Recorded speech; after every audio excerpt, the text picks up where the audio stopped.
천안함 폭침 연평도 도발을 통해서 무고한 대한민국 국민을 학살한 김영철은 어떤 경우도 대한민국 땅을 밟게 할 수 없습니다.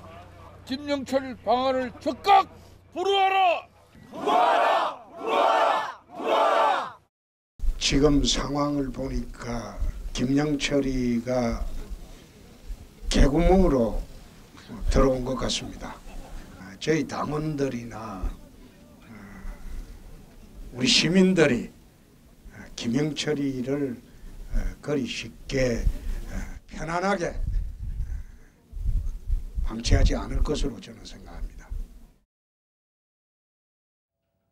자, 지금 들으셨습니다만 홍준표 대표는 단어 같은 걸 많이 만들어내는데 통일대교를 지킨 덕분에 김영철이 개구멍으로 들어온 것 같다 이렇게 얘기를 했습니다. 그러면서 이제 이번 규탄 집회를 자평을 했는데 노 교수께서는 어떻게 보세요?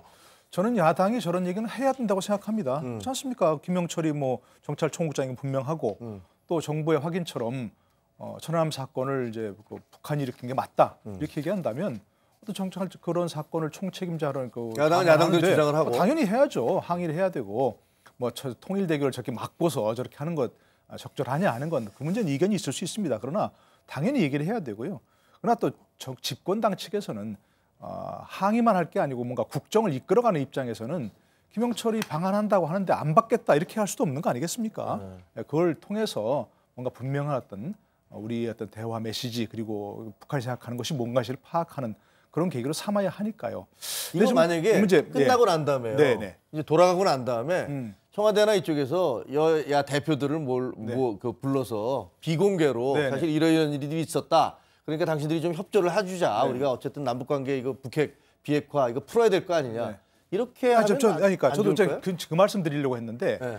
예전에 우리 항상 이럴 때 야당 다 모아서 하지 않습니까? 네. 그러지 말고 저는 한 사람씩 만났으면 좋겠어요. 한 사람씩 만나서. 홍준표 대표가 꼭 그걸 원해서가 아니고 네. 정말 속 깊은 얘기, 시간 제한 없이 얘기하면서 네. 야당에게 박지원 의원이 그런 얘기했더라고요. 김대중 전 대통령은 미국 측에다가 북한 측의 숨소리까지 전해다 줘라 이렇게 얘기했다는 거예요. 저는 그런 말처럼 북한 측이 정말 숨소리까지도 야당에게 얘기해주고 이 문제는 이렇게까지만 공개할 수 있다. 그러나 비공개된 것도 이렇게 다 얘기해 줄 수 있다 하는 얘기를 해줘야 되고요.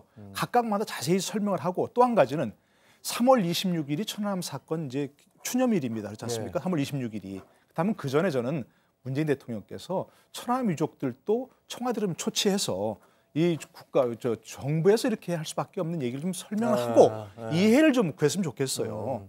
세월호 사건 유족들도 만났잖아요. 심지어 가습기 살균제 피해자 유족들도 만나셨으니까 이 문제를 3월 26일 날 추념식에 대통령이 참석하면 더 좋겠지만 또 사건 성격상 그러기 어렵다면 개인적으로 좀 대통령께서 천안함 사건 유족들을 초청하셔서 북한 어떤 정부 입장, 북한의 얘기 이런 것들을 좀 상세히 설명하고 위로하는 그런 자리를 좀 많이 했으면 좋겠다. 짧게 한 말씀만 추가를 하면 저는 다른 건 다 빼고 정치적인 측면만 분석을 하면 지금 자유한국당이 갖고 있는 정적인 최대의 곤경은 정치학에서 흔히 이야기하는 집토끼까지 지금 가출을 했다는 게 가장 큰 문제 아니겠습니까? 현재 그렇죠. 그렇다면 자유한국당의 일차적인 정치적 목표는 집토끼, 고정 지지층을 다시 회복하는 것이기 때문에 저게 중요한 매개라고 판단했으니까 저런다라고 생각을 합니다. 그러니까 지금 오늘 3시에도 청계광장 앞에 가서 그렇죠. 시위를 한다는데 이렇게 해서 계속 그렇죠. 자기 집토끼를 결집을 하겠다. 옳고 그름을 저는 여기서 논하고자 하는 게 아니라 정치 공학적으로 계산이 뭔지는 분명한데 그러면 그 계산이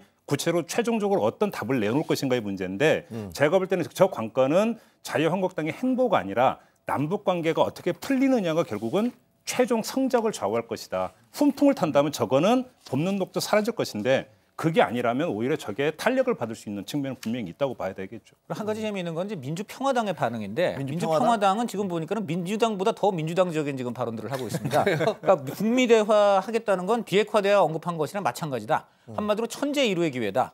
문재인 대통령이 정말 더 큰 어떤 역할이 상당히 앞으로 더 커지겠다 해가지고 민주당이 조금 뭐라 그럴까 아까 말한 대로 좀 보수의 반발 때문에 조금 말하기 어려워지는 것까지도 지금 다 얘기를 하고 있어요.